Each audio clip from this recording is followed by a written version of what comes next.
إن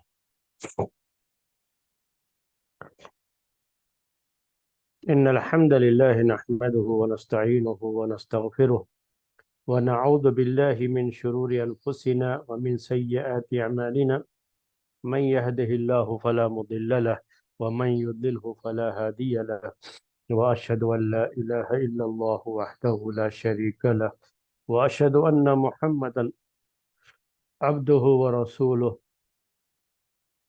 يا أيها الذين آمنوا اتقوا الله حق تقاته ولا تموتن إلا وأنتم مسلمون. يا أيها الناس اتقوا ربكم الذي خلقكم من نفس واحدة وخلق منها زوجها وبث منهما رجالا كثيرا ونساء، واتقوا الله الذي تساءلون به والأرحام إن الله كان عليكم رقيبا. يا أيها الذين آمنوا اتقوا الله وقولوا قولا سديدا يصلح لكم أعمالكم ويغفر لكم ذنوبكم، ومن يطع الله ورسوله فقد فاز فوزا عظيما. أما بعد فإن خير الحديث كتاب الله، وخير الهدي هدي محمد صلى الله عليه وسلم، وشر الأمور محدثاتها، وكل محدثة بدعة، وكل بدعة ضلالة، وكل ضلالة في النار. محترم بھائیوں اور معزز خواتین، اسلامی تاریخ اور اسلامی تاریخ میں بنو امیہ کا پیریڈ، بنو امیہ کے اس پیریڈ میں ہماری بات شروع ہوئی ہے عبد الملک کے بیٹے، عبد الملک بن مروان کے بیٹے جب ولید بن عبد الملک اس نے حکومت سنبھالی اور اسے خلیفہ بنایا گیا، تو میں نے آپ کو اس کے پہلے والے درس میں بتایا تھا کہ یہ ولید بن عبد الملک، اس کو جب حکومت ملی ہے تو یہ پھولوں کا ایک سیج تھی حکومت، تھالی میں سجی سجائی حکومت اس کے سامنے پیش کر دی گئی تھی، اور ولید کو اس طرح کے فتنوں کا سامنا نہیں تھا جو اس کے پہلے اس کے باپ یعنی عبد الملک بن مروان کے زمانے میں بہت سے فتنوں نے سر اٹھایا، اور ان فتنوں کا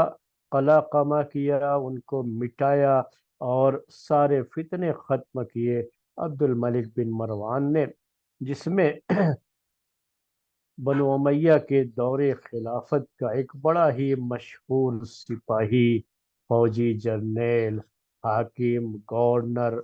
جو اپنے ظلم کے لحاظ سے تاریخ میں زیادہ مشہور ہے، لیکن حقیقت دیکھا جائے تو یہ بنو امیہ کی حکومت کا بڑا ہی خیر خواہ، ویل وشر، اور ساری قربانیاں جو اس نے دی ہیں وہ سب بنو امیہ کی حکومت کے لیے، اس حکومت کی مضبوطی کے لیے، اور اس کا سارا ظلم جو تھا اس زمانے میں جنہوں نے بھی حکومت کے خلاف سر اٹھایا یا جہاں سے کوئی خطرہ محسوس ہوا تو انہی لوگوں کے ساتھ اس کی سختیاں تھیں، اس کا ظلم تھا۔ میں نے اس کے بارے میں بھی بات آپ کو پہلے بتا دی ہے کہ یقیناً اس نے ظلم کیا ہے، خاص طریقے سے صحابہ اور تابعین کے تعلق سے، بڑے بڑے تابعین کے تعلق سے اس کا ظلم یقیناً یہ قابل مذمت ہے، اس کی برائی کی جائے گی۔ لیکن ایک دوسرا جو پہلو ہے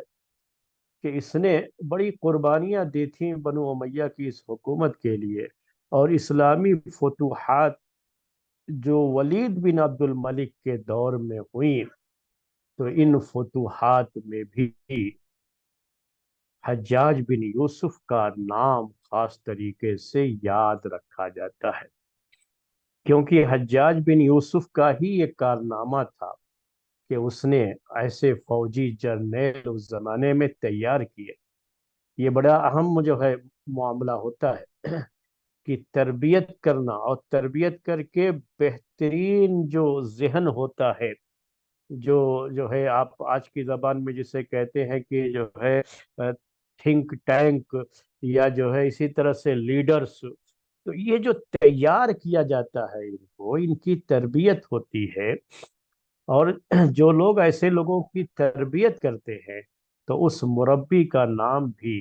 ہمیشہ تاریخ یاد رکھتی ہے۔ تو حجاج بن یوسف کا یہ کارنامہ، جو ولید بن عبد الملک کے دور خلافت میں اسلامی فتوحات کا سلسلہ، جو ایک طرف جو ہے چین کے بارڈر تک، چائنا جو ہے نا اس کے بارڈر تک کاشغر جو ہے جگہ تھی، وہاں تک پہنچا، اور دوسری طرف یورپین کنٹریز، افریقن کنٹریز، وہاں جو ہے فتوحات کا پرچم لہرایا گیا، یعنی جھنڈا جو ہے، پرچم کہتے ہیں جھنڈا، فلیگ جو ہے ادھر جو ہے لہرایا گیا۔ اور ادھر سندھ کا علاقہ آج جو ہے ہمارا درس اصل اسی کے بارے میں ہے، چونکہ یہ ہمارا جو پرانا ہندوستان ہے، یعنی آزادی سے پہلے والا ہندوستان، تو اس کے یہ علاقے ہیں، اور تو اس طرح سے سمجھیے کہ یہ ہمارے اپنے ملک کی باتیں ہیں۔ یہ آپ سمجھ سکتے ہیں یہ سندھ کی فتح کیسے ہوئی، اور حجاج بن یوسف کا اس سلسلے میں کارنامہ کیا رہا، اور حجاج بن یوسف نے کس طرح سے لوگوں کو تیار کیا، اور باقاعدہ اس علاقے پر فوج کشی کر کے یہاں پر اسلامی پرچم کیسے لہرائے تھے، یہاں اسلام کا جھنڈا اس نے کیسے گاڑا تھا، وہ جو تاریخ ہے سندھ کی فتح کی تاریخ، آج کا وہی درس ہے آپ کے سامنے، اور وہی تاریخ آپ کے سامنے پیش کی جائے گی۔ تو ولید بن عبد الملک کے دور میں جو اسلامی فتوحات ہوئی ہیں، ان فتوحات کا پہلا درس آج ہمارے سامنے یہ سندھ کی فتح کے تعلق سے ہے، کہ سندھ کی فتح کے تعلق سے تاریخ میں جو باتیں لکھی گئی ہیں، یہ تاریخ سندھ کی فتح کی تاریخ، اس کے جو مراجع اور مصادر ہیں، یعنی اس کے بارے میں جو کتابیں لکھی گئی ہیں پہلے زمانے سے لے کر کے آج تک، یہ اصل کتابیں دو زبانوں میں موجود ہیں، اور کئی زبانوں میں ہیں، لیکن میں یہ کہنا چاہ رہا ہوں کہ دو علاقے کے مورخین نے یہ لکھی ہیں۔ ایک تو وہ مورخین جنہوں نے عربی میں کتابیں لکھی ہیں،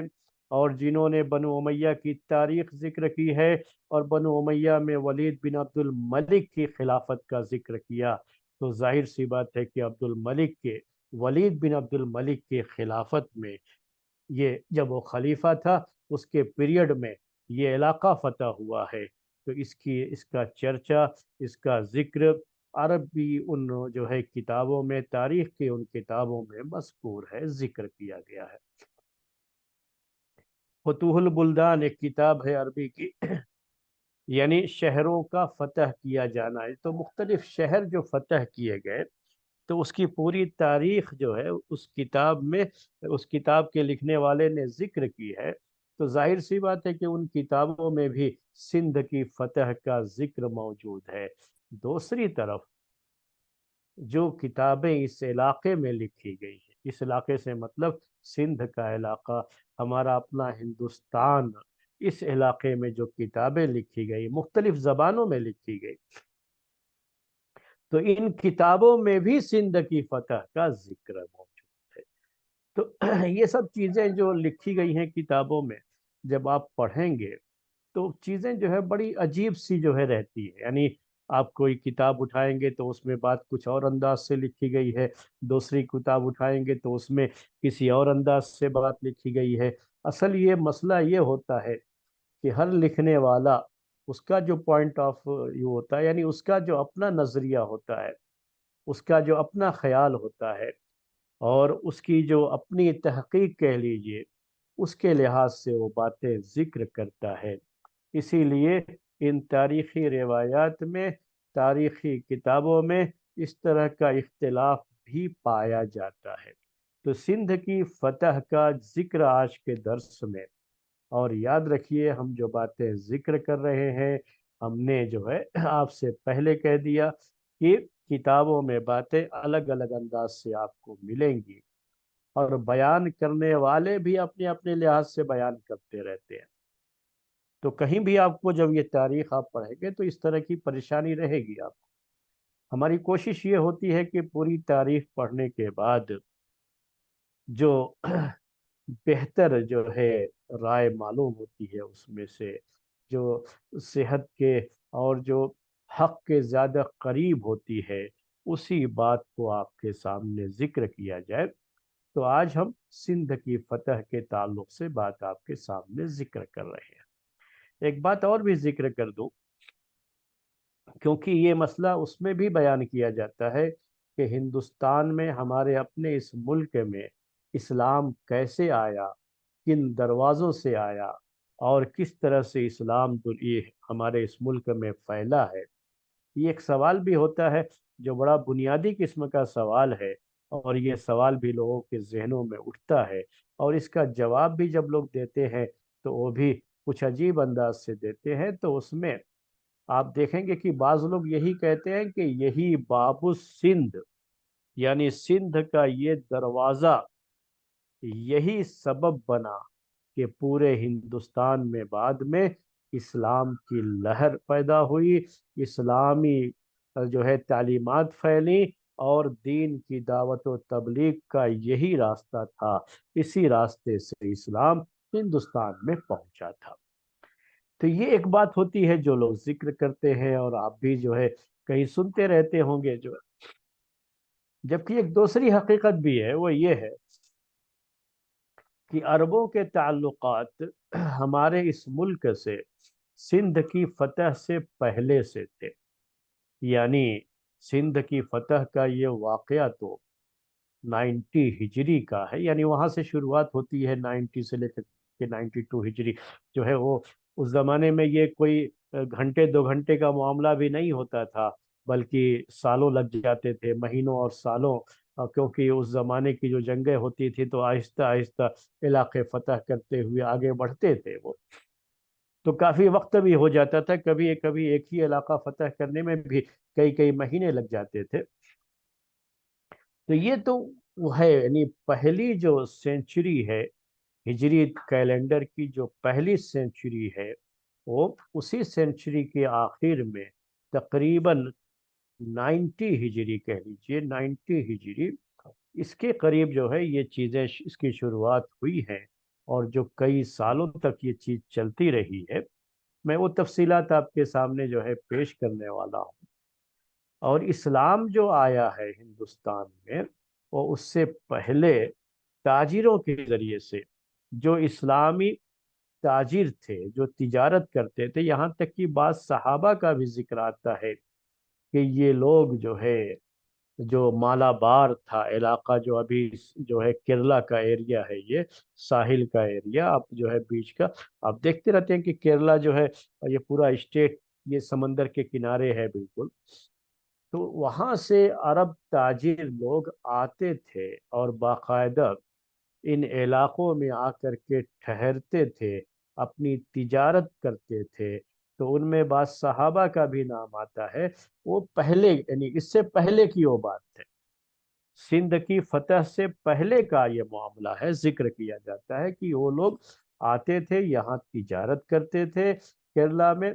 اور جو ساحلی علاقے ہیں چونکہ وہیں پر وہ لوگ کشتیوں پر مال لے کر کے آتے تھے، اور یہاں سے مال لے کر کے جاتے تھے، جیسے تجارت کا عام اصول ہے اس کے لحاظ سے وہ لوگ تجارت کیا کرتے تھے۔ تو یہ ایک جو ہے ایک معاملہ یہ بھی ہے، اسے بھی نوٹ کر لیجئے جو ہے، کہ یہ یاد رکھیے کہ اسلام اس علاقے میں سندھ کی فتح سے پہلے ہی آ گیا تھا اسلام، اور یہ تاجروں کے ذریعے سے پہلے آیا تھا۔ اور اسی اس کا ایک حصہ یہ بھی ہے کہ وہ علاقہ جسے سراندیپ لکھا جاتا ہے کتابوں میں، اور وہ وہی علاقہ ہے جو ہم سری لنکا کہتے ہیں آج، جسے ہم سری لنکا کہتے ہیں۔ تو اس کے بھی بہت سے نام جو ہے تاریخ کے لحاظ سے کئی نام اس کے ہوتے ہیں، کتابوں میں آتے رہتے ہیں، آج کل ہم لوگ سری لنکا کہتے ہیں، سیلون، اور بھی جو ہے اس طرح کے نام۔ تو سراندیپ ایک نام آتا ہے تاریخ کی کتابوں میں، اصل میں وہ یہی سری لنکا ہے۔ تو سری لنکا کے تعلق سے بھی یہ بات ہے، یہ بھی جزیرہ ہی ہے، تو کشتیوں کے ذریعے سے لوگ آتے تھے، تو عرب تاجر لوگ ادھر بھی آتے تھے، یہاں سے عربوں کی تجارت چلتی تھی اس علاقے سے، اور اس طرح سے ان تاجروں کے ذریعے سے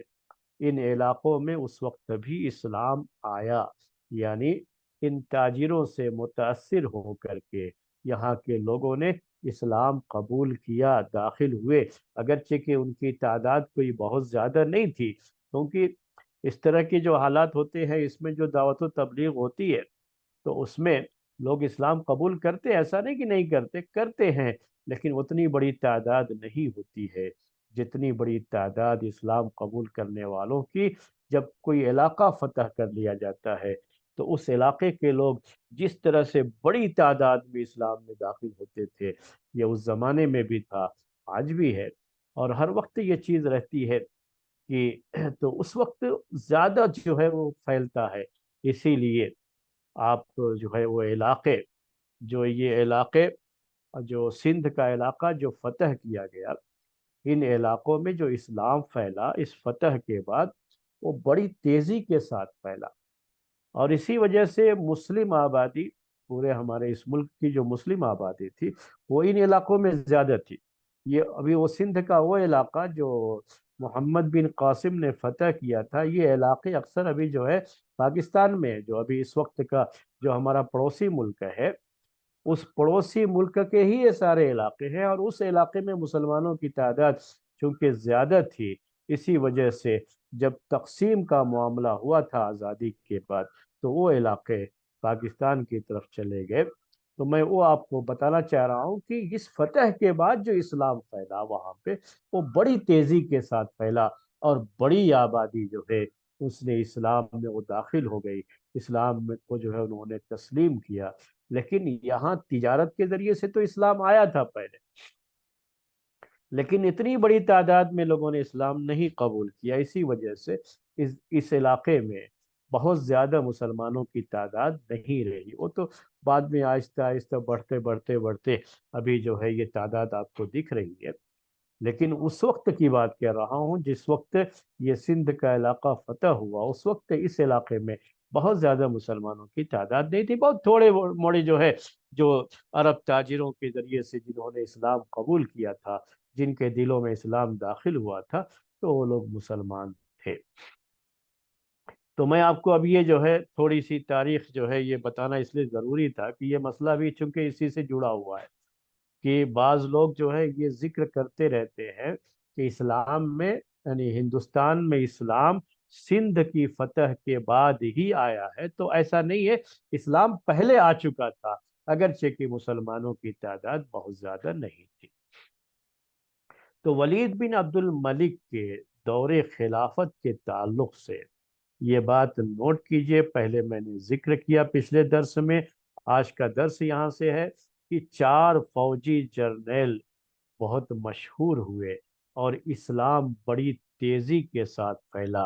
اور اس زمانے کی یہ جو خلافت تھی ولید بن عبد الملک کی، یہ اس زمانے کی سپر پاور تھی۔ یہ چیزیں جو ہے چونکہ اب آج کل اس طرح کے الفاظ استعمال کیے جاتے ہیں تو میں وہ بتانا چاہتا ہوں آپ کہ آج جس طریقے سے دنیا جانتی ہے کہ سپر پاور فلاں ملک ہے، فلاں ملک ہے، فلاں ملک ہے، اس زمانے کی سپر پاور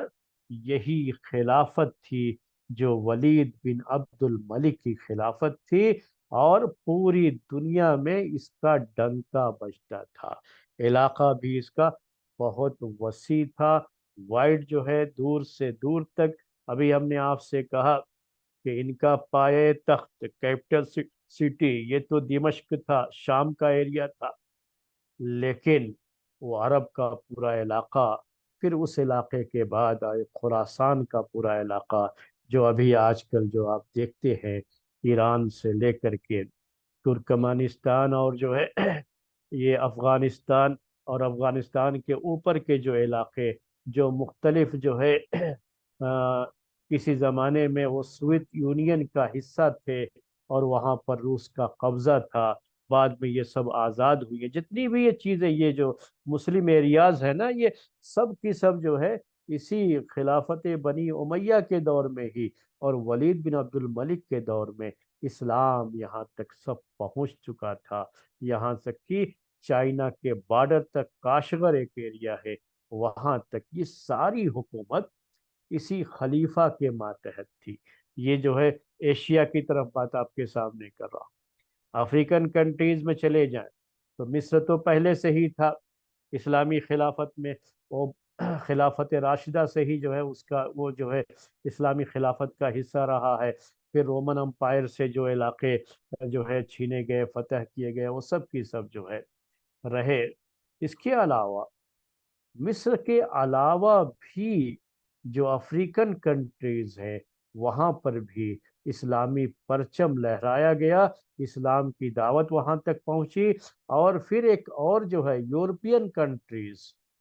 یورپین کنٹریز جو آج کل کہلاتی ہیں، ان علاقوں میں بھی یہ جو ہے ایک بڑے مشہور فوجی جرنیل تھے موسیٰ بن نصیر، اور ان کے جو ہے ان کی تربیت میں ایک بڑا ہی مشہور نام جو ہے طارق بن زیاد کا۔ طارق بن زیاد یہ بڑا مشہور نام ہے، جو یورپین کنٹریز میں یہ لوگ آگے بڑھے اسلام کے پرچم کو لے کر کے، جھنڈے کو لے کر کے، اور بہت علاقے فتح کیے گئے۔ وہ نام بگاڑ کر کے باقاعدہ ایک پہاڑ ہے، اس پہاڑ کو جو جبل طارق عربی زبان میں کہا جاتا تھا، لیکن انہوں نے اس کا نام تھوڑا جبرالٹ یا اس طرح سے بگاڑ کر کے جو ہے رکھا ہے کہ لگے گا نہیں کہ وہی طارق بن زیاد ہیں جنہوں نے یہ علاقے فتح کیے تھے اس زمانے میں۔ موسیٰ بن نصیر ان کے اصل استاد تھے، اور انہی کے جو ہے تربیت یافتہ یہ طارق بن زیاد تھے۔ تو یہ جو ہے یورپین کنٹری جو ابھی ہے نا، وہ علاقے بھی سب جو ہے ولید بن عبد الملک کے دور خلافت میں یہ اسلامی ریاست کا حصہ تھی، اسلامی خلافت کا حصہ تھی۔ تو یہ علاقہ بہت دور تک پھیلا ہوا تھا۔ تو اس زمانے کی یہ سپر پاور جو ہے ولید بن عبد الملک کی یہ خلافت، جس کے تعلقات سری لنکا کا جو راجہ تھا اس زمانے میں اس سے بھی تعلقات تھے، اور اس طرح کے تعلقات تجارتی ہوا کرتے تھے، یعنی باقاعدہ جو ہے تجارت چلتی تھی۔ اور یہ جو یہاں سری لنکا جو سراندیپ لکھا جاتا ہے، یا جو اور بھی جو الفاظ لکھے جاتے ہیں، یہ اصل وہی سری لنکا کا ایریا ہے۔ تو یہ جو ہے یہاں کا جو بادشاہ تھا، اس کے تعلقات بھی تھے خلیفہ سے، اور باقاعدہ یہ لوگ یہاں سے تجارت کا مال بھیجتے بھی تھے، اور ساتھ میں بادشاہ کے لیے، خلیفہ کے لیے ہدیے اور تحفے بھی بھیجتے تھے، یعنی یہاں سے گفٹ بھیجا کرتے تھے۔ تو سندھ کی فتوحات کا یہ سلسلہ کیسے شروع ہوتا ہے، اس کے لیے سری لنکا کے اس راجہ کا ذکر بھی کرنا پڑتا ہے۔ تو میں نے ذکر کیا کہ سری لنکا کے اس راجہ نے کچھ تحفے تحائف دے کر کے، اور اسی طریقے سے مسلم کچھ خواتین تھی، اور مسلمان جو ہے کچھ تھے، ان کا قافلہ تھا، اس پورے قافلے کو وہاں سے روانہ کیا سری لنکا سے۔ تو یہ جو ہے عرب جو ہے پہنچنا ہے ان لوگوں کو، ولید بن عبد الملک کے پاس بھیج رہے تھے۔ تو راستے میں جو ابھی سندھ کا ایریا، ابھی بھی پاکستان میں اسے سندھ کا ایریا کہا جاتا ہے۔ میں اور جو ہے زیادہ سمجھنے کے لیے آپ کو بتا دوں، جو کراچی ہے پاکستان کا ایریا، کراچی کا ایریا یہی اصل سندھ کا ایریا ہے۔ تو جیسے ابھی بھی کراچی ہی بندرگاہ ہے، یعنی سی پورٹ ہے پاکستان کا، سی پورٹ وہی کراچی ہے۔ تو یہ کراچی کیا ہے، سمندر کا کنارہ ہے، سمندر کے کنارے پر واقع ہے۔ تو اب یہ جو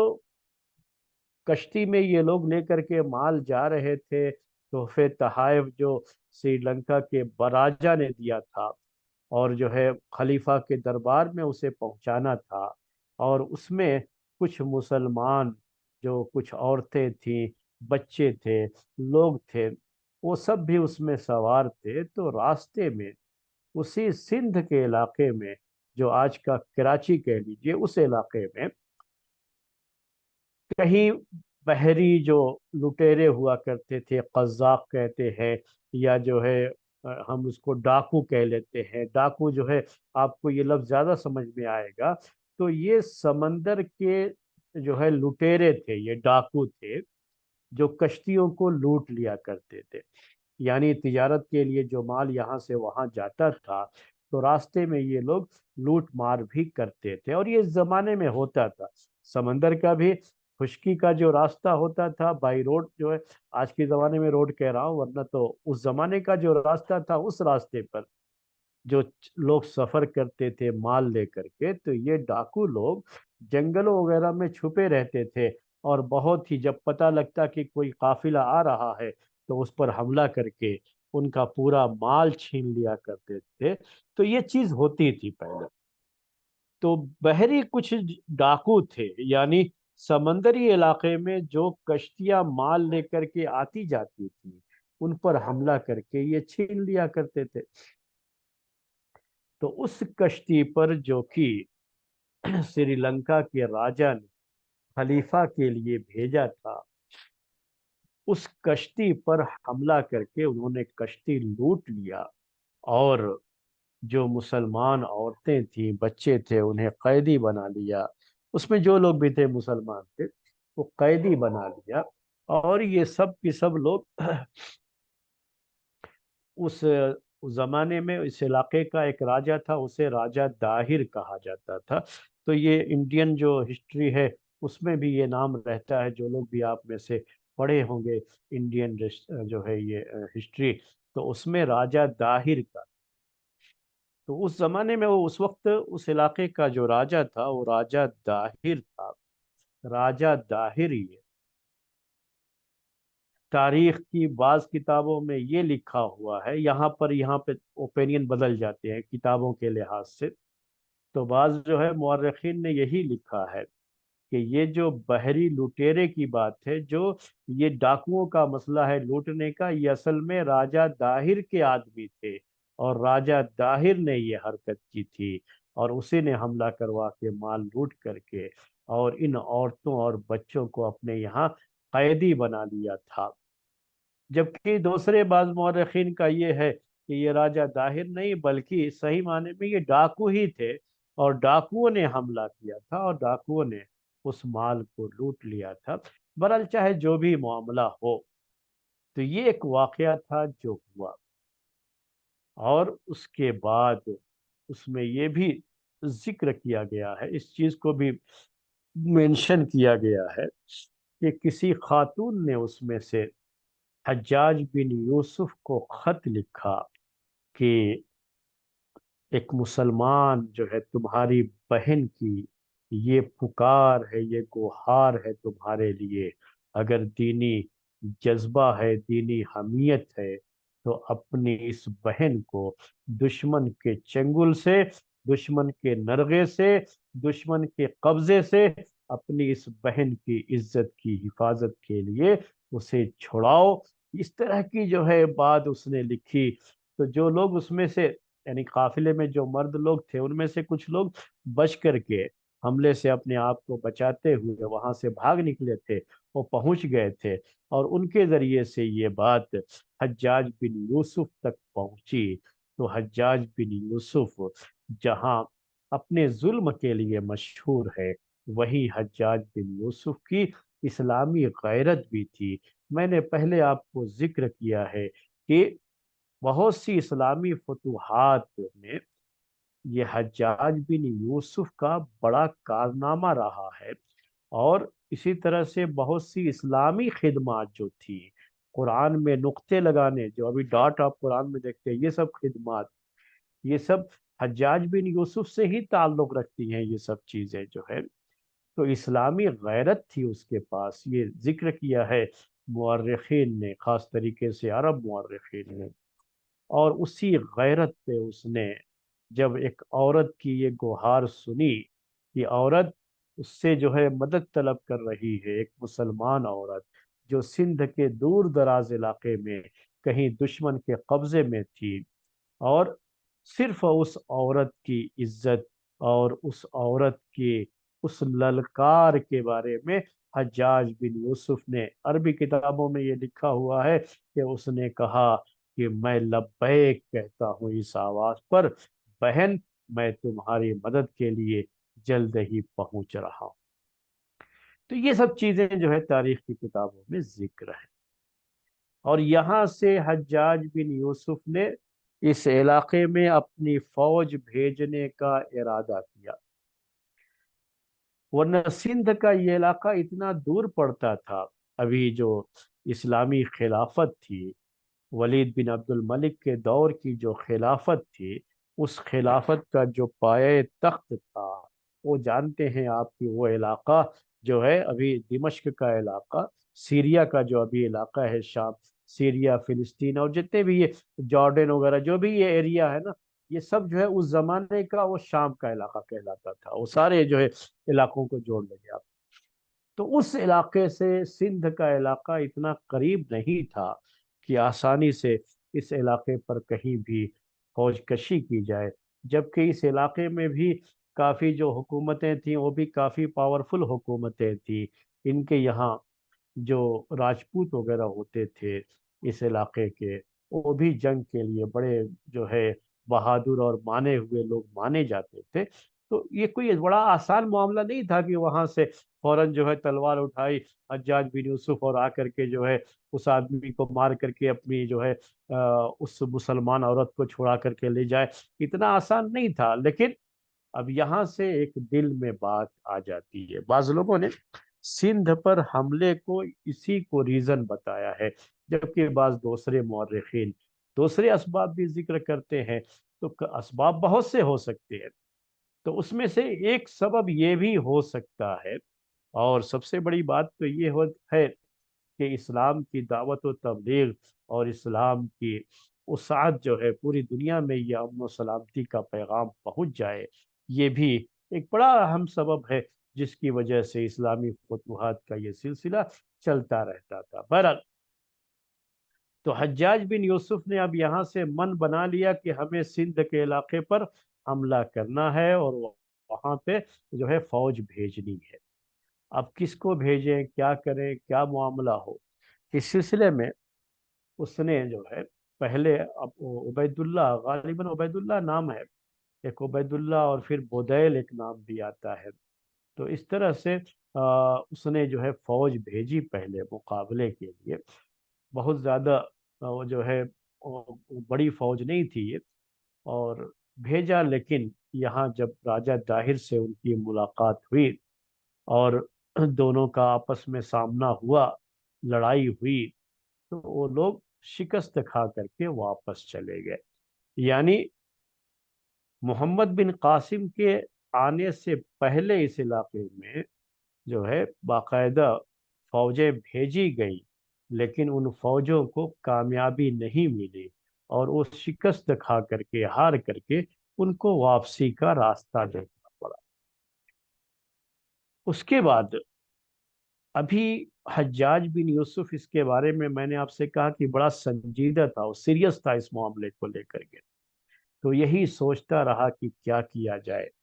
کیسے جو ہے اس علاقے کو حاصل کیا جائے، اور کس طریقے سے وہاں سے جو مسلمان عورتیں ہیں انہیں چھڑایا جائے۔ اس طرح کی چیزیں جو ہے وہ برابر سوچتا رہا، اور اس کے دو فوجی کمانڈر بھی مارے جا چکے تھے، اور اس کی فوج جو بھیجا تھا اس نے وہ شکست بھی کھا گئی تھی، ہار بھی گئی تھی، اور اسی وجہ سے ولید بن عبد الملک اس سلسلے میں بہت زیادہ دلچسپی نہیں دکھا رہا تھا اتنی دور فوج بھیجنے کے لیے، کیونکہ اس کی وجہ سے فوج کا نقصان،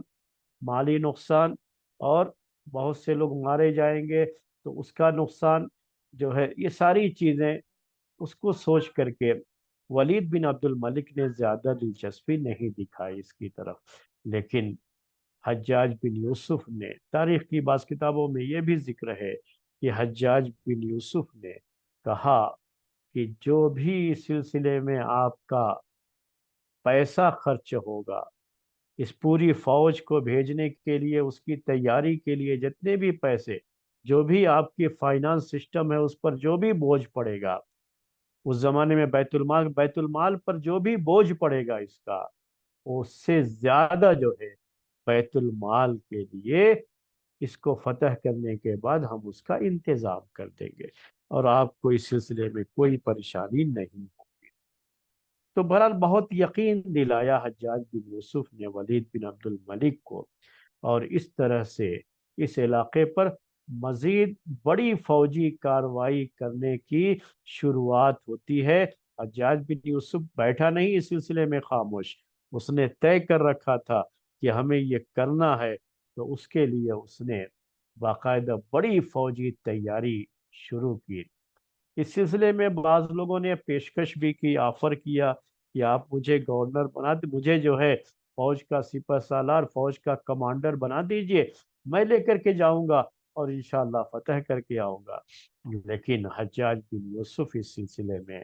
یہ دیکھ رہا تھا کہ کون مناسب آدمی ہے اور کس کے ذریعے، کس کے اوپر ہم زیادہ اعتماد کر سکتے ہیں، اور میری باتوں کو، میرے احکام کو، میرے آرڈر کو، میری گائیڈ لائن کو کون سب سے زیادہ فالو کر کے وہاں پر آگے بڑھے گا۔ یاد رکھیے گا یہ بھی ایک چیز جو ہے، اس کو بھی، کہ عمر بن خطاب رضی اللہ تعالیٰ عنہ جب خلیفہ تھے، تو خلیفہ ہے تو وہ تو مدینے میں رہتے تھے، اور اسلامی فتوحات کا سلسلہ ان کے دور میں بھی بہت دور تک پہنچا، تو کافی علاقے فتح کیے گئے ان کے دور خلافت۔ تو عمر رضی اللہ تعالیٰ عنہ تو وہاں نہیں جا سکتے تھے، وہ تو وہاں نہیں ہوتے تھے، لیکن مدینے سے بیٹھ کر کے ہی وہ کمانڈ کرتے تھے۔ تو یہ بھی رہتا تھا کہ دور سے اگر آدمی خود شرکت نہیں کیا ہے تو کمانڈ تو کرتا تھا۔ ارادہ بنایا حجاج بن یوسف نے کہ کمانڈ میں کروں گا، اور اتنا تیز رفتار انتظام بنایا اس زمانے کا کہ 3 دن کے اندر جو ہے اس کا کوئی بھی میسج، کوئی بھی پیغام، محمد بن قاسم جس کا اس نے انتخاب کیا، اس کو جو ہے فوج کا سپہ سالار بنایا، فوج کا کمانڈر بنایا، وہ اس کا رشتہ دار بھی تھا، اس کا بھتیجا تھا، تو اس محمد بن قاسم تک اس کا پیغام 3 دن کے اندر پہنچ جائے، ایسا انتظام اس نے جو ہے اس وقت کیا تھا۔ اور حقیقت میں اصل کمانڈر کا یہ تو حجاج بن یوسف تھا، جو دور سے عراق کے علاقے میں بیٹھ کر کے، عراق کا جو ایریا ہے ابھی، اس عراق کے ایریے سے فوج کی کمان اصل میں وہ سنبھالے ہوئے تھا، اور حکم لکھ کر کے بھیجتا تھا جو محمد بن قاسم تک پہنچتا تھا۔ یہ ساری چیزیں کب تک ہوتی ہے؟ جب تک لڑائی شروع نہ ہو، یاد رکھ لیجیے گا۔ جب لڑائی چل رہی ہے تو اس وقت پھر اصل کمانڈر وہی ہوتا ہے جو فیلڈ کمانڈر اس وقت کا ہے۔ تو اس واقعے میں اصل لڑائی کے وقت تو محمد بن قاسم ہی کمانڈر ہوگا، اور اسی کا اس وقت اس کو ہی ڈیسیزن لینا پڑتا ہے فوری طور پر، کیونکہ اس وقت کہیں سے میسج نہیں آ سکتا فوری طور پر، آگے کی رننیتی کے طور پر آ سکتا ہے میسج، لیکن ابھی جو چل رہی ہے جنگ، فوری طور پر تو آج کا دور تو نہیں ہے نا کہ انٹرنیٹ کے ذریعے سے فوری طور پر چیز پہنچ جائے گی، تو ویسا کوئی سسٹم تو نہیں تھا اس زمانے میں۔ تو محمد بن قاسم کا انتخاب کیا حجاج بن یوسف نے اس فوجی مہم کے لیے، اپنے بھتیجے، یہ اس کا بھتیجا ہے، اور اصل میں تو یہ طائف کے رہنے والے لوگ تھے۔ حجاج بن یوسف کے بارے میں پہلے بتایا میں نے آپ کو کہ یہ طائف کا رہنے والا تھا، اور طائف میں پلا بڑھا تھا، بعد میں جو ہے یہ شام کے علاقے میں آیا، اور اس کے جو ہے حوصلے بہت بلند تھے، اس کی اڑان بہت اونچی تھی، سوچ بہت اونچی تھی، اور اسی کے نتیجے میں بڑی محنت کیا، اللہ تعالیٰ نے مقدر کیا تو یہ بنو امیہ کی حکومت کا بڑا خاص آدمی بن گیا تھا حجاج بن یوسف۔ اور اس نے اپنے جو ہے رشتہ داروں کو بھی وہاں، وہ مختلف لوگوں کو لے کر کے بسایا بھی، اور ان کی تربیت بھی کی۔ تو محمد بن قاسم بھی اسی کی تربیت میں اور اسی کی نگرانی میں پلا بڑھا ایک سلجھا ہوا نوجوان، جو بڑا فوجی، یعنی فوجی، بڑا معروف اور مشہور فوجی جرنیل جو ہے محمد بن قاسم، اپنی چھوٹی عمر سے ہی اس نے اس طرح کی فوجی مہمات کو سنبھالنا شروع کر دیا تھا۔ شیراز کا ایک علاقہ ہے، یہ ایران میں پڑتا ہے، ابھی جو موجودہ ایران ہے اس میں اس کا ایک علاقہ ہے شیراز جو، تو شیراز کا یہ علاقہ کافی مشہور ہے اسلامی تاریخ میں، فارسی زبان کو لے کر کے بھی یہ علاقہ کافی شہرت رکھتا ہے۔ تو شیراز کا یہ علاقہ وہاں پر محمد بن قاسم کو مختلف ذمہ داریاں دی گئی تھی، اور وہاں وہ اپنی ذمہ داریاں ادا کر رہا تھا۔ وہاں سے محمد بن قاسم کو طلب کیا حجاج بن یوسف نے، اور بلایا کہ میں تم کو ایک بڑے جو ہے کام کے لیے روانہ کرنا چاہتا ہوں۔ تو محمد بن قاسم وہاں سے حاضر ہوئے۔ محمد بن قاسم کی عمر بعض لوگوں نے اس وقت لکھی ہے کہ وہ صرف ابھی 17 سال کے تھے۔ 17 سال کا ایک نوجوان، اس کو اتنی بڑی فوج اور اتنے اہم علاقے، اتنی اہم جگہ، اور اتنا دور علاقہ جو خلافت سے بہت دور کا علاقہ، وہاں بھیجنے کے لیے فوج کا کمانڈر بنایا حجاج بن یوسف نے۔ یہ بعض جو ہے تاریخ کی کتابوں میں 17 سال اس کی عمر بتائی گئی ہے، 17 ایئرس۔ لیکن بہرحال ایسی چیزوں میں مبالغہ بھی رہتا ہے، تاریخ میں یاد رکھیے گا کہ مبالغہ بھی رہتا ہے۔ اور صحیح بات بعض مورخین نے یہ لکھی ہے کہ 17 نہیں بلکہ 28 ایئرس، یعنی 17 نہیں بلکہ اس کو 28 ایئرس اس کی جو ہے ایج تھی، اس کی عمر تھی اس وقت۔ تو چاہے جو بھی ہو، بہرحال کوئی بہت ہی بوڑھا آدمی تو نہیں، ایک نوجوان آدمی ہی اسے کہا جائے گا کہ اس کو فوج کی کمان دے دی۔ حجاج بن یوسف نے فوج دے کر کے بھیجا، اور اس فوج کا دو حصہ تھا۔ ایک حصہ تو وہ تھا جو محمد بن قاسم کے ساتھ بھیجا گیا، اور اس میں اس بات کا خاص طریقے سے خیال کیا گیا کہ جو بھی فوج کی ضرورت کی چیزیں ہیں، ان کے کھانے پینے سے لے کر کے ان کی اور بھی دوسری ضروریات جو تھیں، ان سب کا خیال کرتے ہوئے وہ سارا سامان مختلف سواریوں پر، اس زمانے کی سواریاں وہی اونٹ گھوڑے جو سواریاں ہوتی تھیں، ان سواریوں پر لادا گیا، اور یہ اس راستے سے، خشکی کے راستے سے، یہ لوگ وہاں سے روانہ۔ دوسرا جو ہے ایک راستہ، وہاں سے بھی بعض سامان بھیجا گیا، وہ تھا سمندر کا راستہ۔ سمندر کے راستے سے منجنیک بھیجی گئی۔ منجنیک یہ اس زمانے کا، سمجھ لیجئے، جو ایک ہتھیار تھا۔ آج جو یہ میزائل سسٹم ہے، وہ سمجھ لیجئے کہ اس زمانے کا یہ میزائل سسٹم تھا، یہ منجنیک کہتے تھے اس کو۔ منجنیک کے ذریعے سے یہ لوگ بڑے بڑے پتھر جو ہے بہت دور تک وہ جو ہے پھینکتے تھے، اور سامنے کی دیواروں پر، قلعے کی جو دیواریں ہوتی تھی، لال قلعہ جو نے دیکھا ہوگا تو وہ سمجھ سکتے ہیں کہ اس زمانے میں اس طرح سے شہروں میں قلعے بنائے جاتے تھے، اور جب کوئی جو ہے فوج آ کر کے کسی شہر پر حملہ کرنا چاہتی تھی، تو وہاں کی فوج اور وہاں کے لوگ اسی قلعے کے اندر چلے جایا کرتے تھے، اور اس طرح سے وہ محفوظ رہتے تھے، اور وہ قلعے کے اندر سے، اوپر سے دشمن کی فوج پر حملہ کرنا ان کے لیے آسان ہوتا تھا۔ تو دور سے قلعے کی دیواریں توڑنے کے لیے منجنیق کا استعمال کیا جاتا تھا، جس کے ذریعے سے یہ ایک جو ہے مشین تھی اس زمانے کی، جو یعنی یہ جو منجنیق تھی، جو اس وقت منجنیق بھیجی گئی، اس میں سے ایک منجنیق 500 آدمی اس کو کھینچتے تھے، تو یہ پتھر جو ہے بڑی تیزی کے ساتھ جاتا تھا، بڑی طاقت سے جا کر کے، تو جو قلعہ ہوتا تھا، قلعے کی دیواروں پہ لگتا تھا، مارتا تھا، تو کبھی قلعے کی دیوار متاثر ہوتی تھی۔ تو میں نے آپ سے کہا کہ یہ اس زمانے کا مشہور جو ہے ہتھیار تھا، جو آج کے دور کے لحاظ سے آپ سمجھنا چاہیں تو میزائل سسٹم تھا اس زمانے کا۔ تو یہ بھی 5 جو ہے منجنیق جو بھیجی گئی اس جو ہے فوجی مہم کے لیے، اور یہ سمندر کے راستے سے اسے بھیجا گیا، کیونکہ یہ بڑی مشینیں ہوتی تھیں اور بڑی وزنی بھی ہوتی تھیں، بہت جو ہے اس میں وزن بھی ہوتا تھا، تو اس کو سمندر کے راستے سے بھیجا گیا۔ اب اس کے بعد جو ہے جو معاملہ ہوا، یہ جو پوری جو ہے چیز ہوئی، وہ یہ ہے کہ حجاج بن یوسف نے محمد بن قاسم کو بھیجا، تو محمد بن قاسم اس علاقے سے چلتے ہوئے،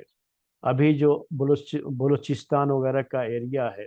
افغانستان بلوچستان وغیرہ کا ایریا جو